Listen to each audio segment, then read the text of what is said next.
Hi, my name is Rikisha D and I am an attorney in the state of California, and I have been practicing law for almost 10 years. This is an informational only video, and I would like to actually take the time and let you know that if you would like further legal advice, please feel free to contact my office so that we can go ahead and provide you with that information. Now let's talk about one of the hardest subjects when it comes to family law, and that's domestic violence restraining orders. Domestic violence can be physical abuse, it can be verbal abuse, it can be harassment, it can be stalking. It doesn't necessarily have to be physical, but that verbal abuse, the emotional abuse, the neglect, sometimes on the children, all of that can actually factor into whether or not a restraining order is granted to a person or not granted to a person. Violence of any kind should not be done in the home, especially should not be done in front of the children, because all you need in order to get a restraining order is to show the judge by a preponderance of evidence that violence has happened, whether it's physical, whether it's verbal, whether it's harassment, whether it's stalking, whether it's intimidation. But any type of constant harassment is something where the courts do not like, and the courts will, if there is evidence out there, testimony out there that shows that this has happened, then a restraining order is going to be granted. And with the restraining order, you can't have a gun. Sometimes you lose your home. You have to immediately vacate your home. You can't be within a certain amount of feet of the person who the restraining order is protecting.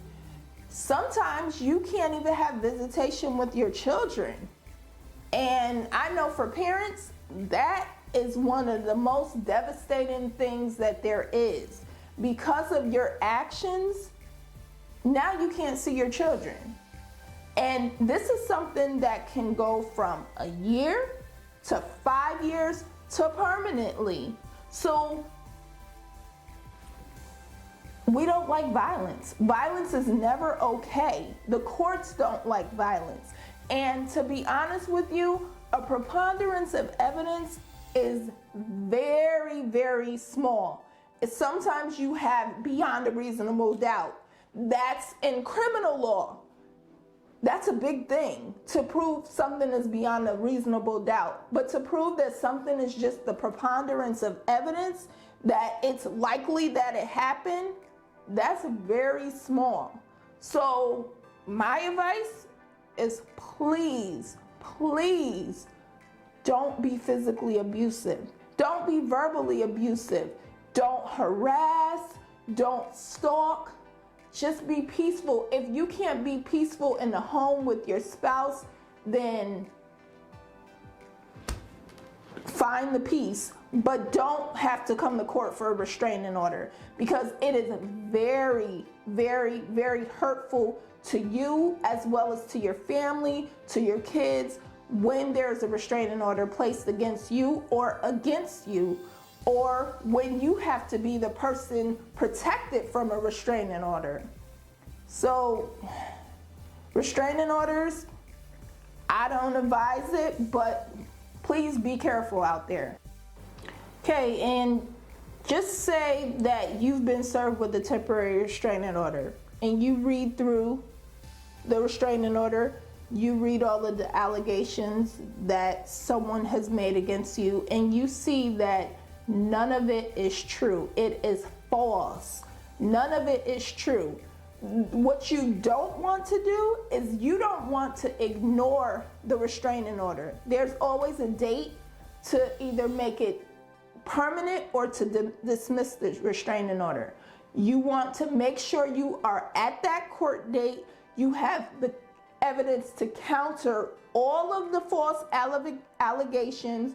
You have witnesses. You have your own testimony. So what you really need to do, especially if it's not true, make sure you hire an attorney to help you fight that restraining order and to get it dismissed. Because the last thing you want is to have a restraining order against you for 5 years when they're based on false allegations. Because as I stated before, preponderance of evidence is a very small. So if the judge believes the one party over your story, it's possible. That's why you want to get legal advice, you want to get legal representation, and you want to go in there with honesty and the truth. I hope that I gave you guys some good information today, and I just really want to let you know again, my name is Rikisha D. Thomas. I am an attorney in the state of California. I've been practicing for almost 10 years, and if you have any type of questions, you please feel free to call me or call my office, as well as visit our website so that we can assist you with all of your family law needs. We are here to help you. We are here to help you navigate through the process, whether it be divorce, child custody, or a restraining order. So please don't hesitate to call us for any of your family law needs. Thank you.